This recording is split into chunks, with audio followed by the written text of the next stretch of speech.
హోలీ శుభాకాంక్షలు అందరికీ. మేము ఈవెంట్కి వెళ్తున్నాము. ఈ హోలీ చాలా స్పెషల్, ఎందుకంటే నాకు మా ఆయనకు ఫస్ట్ హోలీ అనమాట. ఇద్దరు కలిసి సెలబ్రేట్ చేసుకున్న ఫస్ట్ హోలీ ఇది. చాలా ఎక్స్పెక్టేషన్స్తో పోయినాము, చాలా ఎంజాయ్ చేయొచ్చు, రెయిన్ డ్యాన్స్ అది ఇది అనుకున్నాము. కానీ అక్కడికి వెళ్ళి చూస్తే ఏం లేదు, మొత్తం డొల్లా. ఓ మెయింటెనెన్స్ లేదు, ఓ పాడు లేదు. పెట్టిన పైసలు దండగా అనిపించింది. దానికన్నా ఇంటి దగ్గర చేసుకున్నా మంచి చేసుకుంటాం కావచ్చు, మంచి ఎంజాయ్ చేద్దాం కావచ్చు అనుకున్నాం. ఆ డీజే పెట్టిరు ఫ్రెండ్స్. అసలు డీజే పెడితే ఎట్లుండాలి ఆ సాంగ్స్ గోలా. సచ్చినోడు కూడా లేచి నిలబడి డ్యాన్స్ చేయాలి, కానీ ఆ సాంగ్స్కి నీరసం వస్తుంది.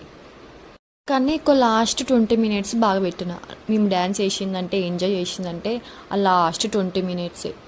కనీసం మాకు ఫుడ్ బాగా పెడతారు అనుకుంటా, ఫుడ్ కూడా బాగాలేదు కదా. ఇక మేము డిసైడ్ అయింది ఏంటంటే, ఇలాంటి ఈవెంట్స్కి మళ్ళీ ఎప్పుడు వెళ్ళొద్దు, కావాలంటే ఫామ్ హౌస్లో కానీ బయట సెలబ్రేట్ చేసుకోవాలని అనుకున్నాము.